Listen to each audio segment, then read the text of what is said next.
تعالوا النهاردة نعمل حشوة مختلفة ولذيذة جدا لجلاش هتحبوها قوي وسهلة جدا وتمشي فطار او غدا او عشاء. صنف جانبي بيبقى حلو جدا.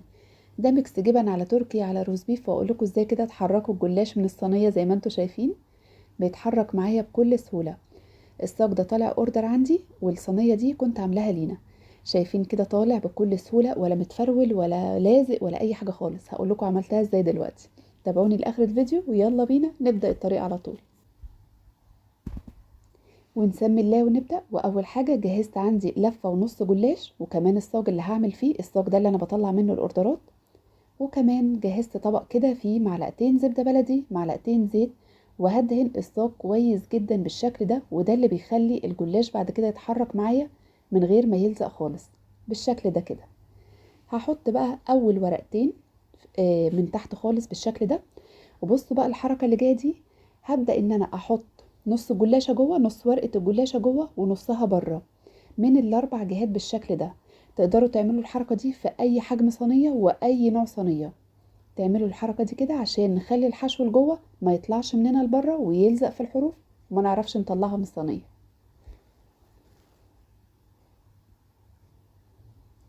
بالشكل ده كده هي خدت حوالي 3/4 لفة الجلاش من تحت، عشان كده قلتلكوا انا استخدمت في الصاج ده لفة ونص جلاش. هنخلص بقى الكمية كلها بالشكل ده، نص الورقة جوه ونصها بره، وبعدين بحط كل شوية بين الورق فرشة من الخليط اللي انا عاملاه من الزبدة والزيت. كده خلصت حوالي 3/4 لفة الجلاش، نصها جوه ونصها بره زي ما انتوا شايفين بالشكل ده. هحط بقى ورقة كده في النص، وهحط كيس جبنة ميكس الحمد، اوزعها كويس بالشكل ده. كده بقى مستحيل الحشو يخرج بره، كده هنقفل عليه دلوقتي ومش هيخرج خالص. شوية فلفل الوان كده مع الجبنة، وتركي وروز بيف جبتهم وقطعتهم بالمقص بالشكل ده. احنا ممكن نعمل الخليط ده كله بره في بوله ونحطه مره واحده، لكن انا حبيت ان انا اقطعه كده معاكم دلوقتي. كمان ممكن نضيف زيتون. ممكن نحط اي حشو تاني بقى انتوا عايزينه، يعني ممكن جبن بس من غير روز بيف وتركي. ممكن حاجه واحده بس منهم. حتى لو هتحشوه لحمه اعملوه بالطريقه دي، الحشو مستحيل يخرج بره. كده خلصنا الحشو ووزعناه كويس جدا. تعالوا بقى نقفل الصاج. هجيب ورقة الأول بالشكل ده أقفلها على الحشو وأدهنها برضو. كل ما أحط ورقة هدهن من الخليط اللي أنا عاملاه. ونقفل بقى، نجيب الاتنين قصاد بعض بالشكل ده. كل ورقتين قصاد بعض هنقفلها زي كأننا بنقفل بوكس بالظبط، أو صندوق، يعني نقفله بالطريقة دي. من كل ورقتين كده هنقفل وندي فرشة الخليط اللي احنا عاملينه، السمنة أو الزبدة والزيت. ونقفل بالشكل ده. وآخر حاجة خالص هنحط ورقة بقى عليهم كلهم، ونبدأ نقفل الجناب كويس. وقطعوها التقطيعة اللي انتوا عايزينها. انا الصاج ده بقطعه معايا مثلثات 16 قطعة. بعد ما قطعتها هحط لها بقى معلقة قشطة على معلقة سمنة بلدي او زبدة بلدي. نوزعها بالشكل ده عليها وندخلها الفرن. مشغلاه بقاله 10 دقايق، هدخله على نار متوسطة تتشمع شوية واطلعها. اسقيها بكوباية وربع لبن، عليه رشة ملح ورشة فلفل اسود. الصينية التانية دي انا عاملاها لينا في البيت. الصينية دي مختلفة شوية، حجمها اصغر. خدت حوالي كوباية لبن بس.